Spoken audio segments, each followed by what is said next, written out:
Juan Kapitulo 6, versikulo 35. Si Jesus miingon kanila, "Ako mao ang pan nga naghatag sa kinabuhi. Ang muari kanako dili nagayod gutomon, ug ang mutuo kanako dili nagayod uhawon." Pan sa kinabuhi.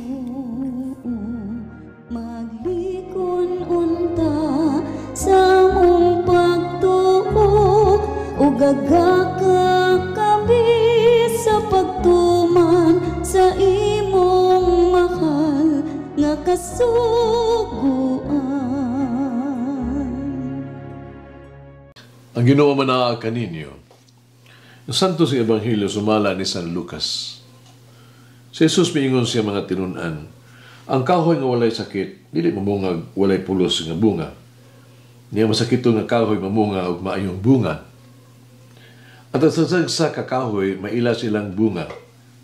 Dili ka makapupo og igos gikan sa pinit, ni ubas gikan sa kadyapa. Ang maayong tao, magsultig maayo gikan sa maayong mga butang nga naa siyang kasing-kasing. Apan ang tao, nga daotan, magbuhat og daotan gikan sa mangilad nga mga butang sa iyang kasing-kasing. Kay kung unsa ang anaa sa kasing-kasing sa tao, mausab ang iyang isulti.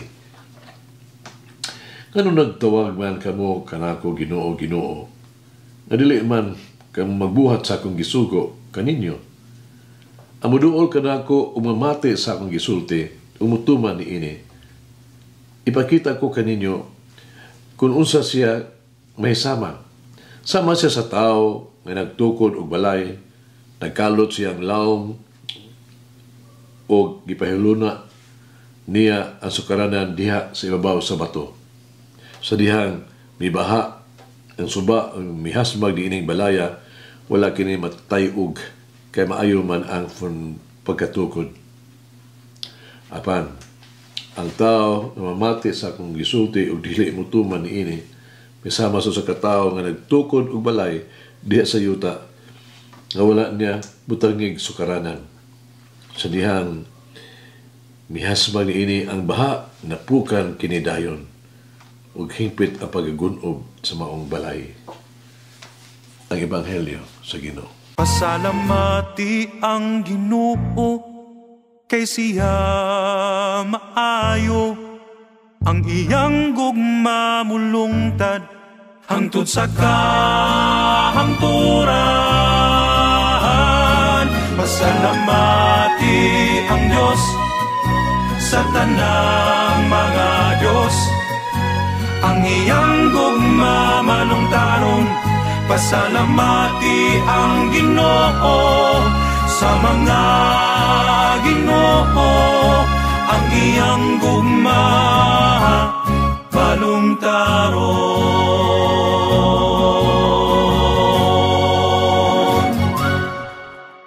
Ang atong Ebanghelyo kanang adlaw makahuluganon kaayo. Matag bersikulo adunay piho nga matahong nga mga leksyon. Usa kining mga pagtulunan. Una, no? Gikan sa bersikulo 43 hangtod sa 44, nagpahinumdom kanato sa panultion nga nag-ingon, dili ka makahatag sa wala nimo. Mohatag nato ang atong naabot. Mahimo natong ipaambit ang ato ang nahimo.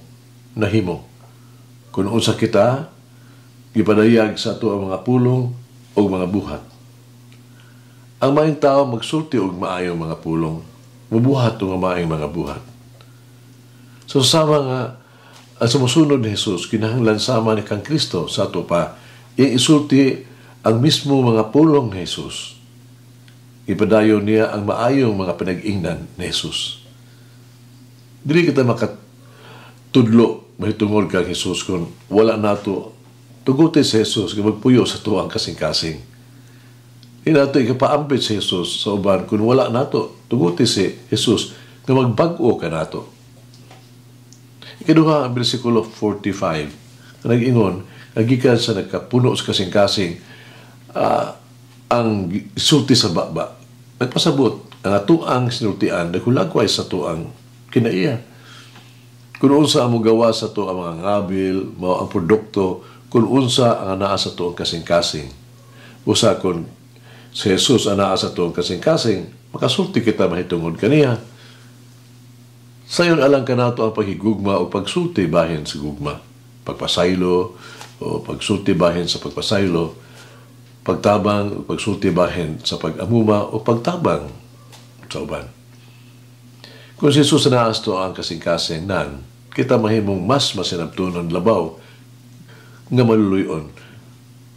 Kung si Jesus anaas to ang kasing-kasing, na nangato ang kinabuhi, makahuluganon, matahom, ug mabungahon.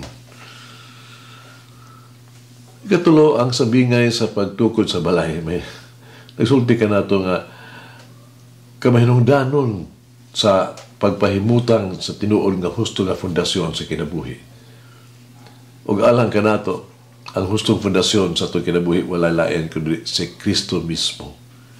Ang atong kinabuhi, kinahanglan matukod diha sa maong pulong ug sa mga pamaagi ni Jesus.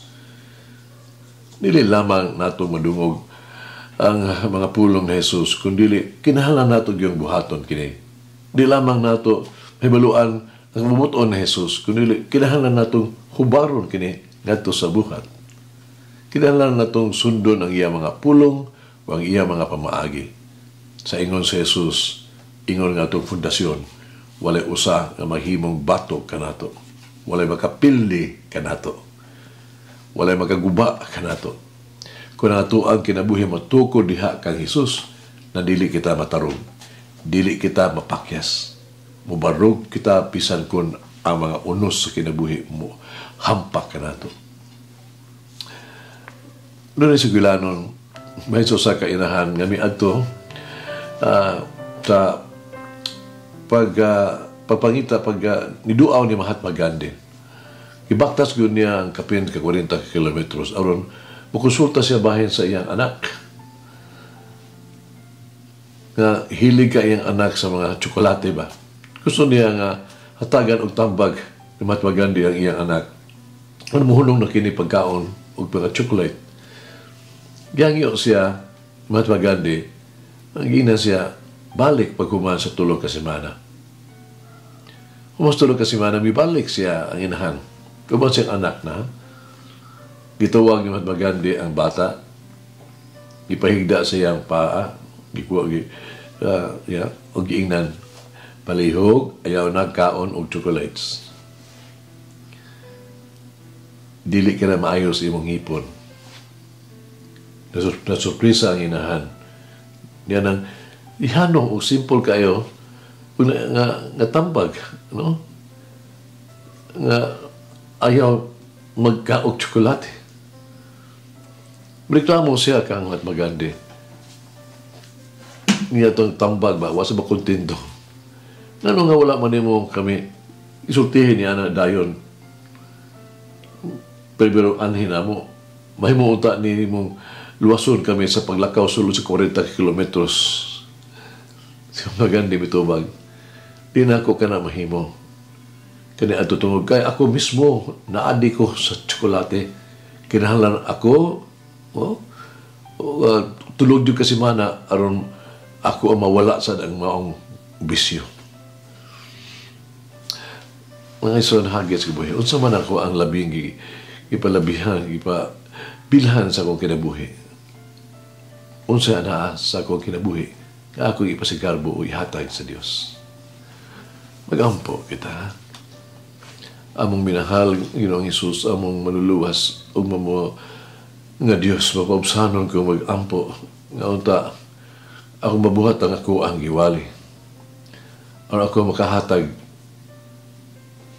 ang akong gisaad. Mapaubsanon ko mag-ampo sa uban, ug sa imong grasya, ug giyahi ako sa akong kinabuhi, sa akong gituhuan. Mahimo na akong buhaton kung unsa ako ang giangkon, ug mahimo na akong sundo ng ako ang kinabuhi diha kanimo, musunod diha kanimo. Amen. May it teach me to distinguish the good fruits from the bad fruits. Giyahi ako, inahan ko, sakto nga dalan. Malangin ang Diyos magagahom sa tanan, Amahan na Espiritu Santo. Amen. May the Lord of the divine mercy bless us all, heal us from all diseases and suffering. Ayun unta niya kita, tanang mga sakit na sa lawas o sa kalag, body and soul. In the name of the Father, the Son, and of the Holy Spirit. Jesus, I trust in you. Amen. Kay galaan inyong nabati ang pagpaambit ug hamubong pamalandong sa pulong sa Dios pinaagi sa tulumanon. Pan sa kinabuhi nga gidumala ni Monsignor Daddy Silva. Hangtod na usab sa sunod higayon, daghang salamat. The bread of life.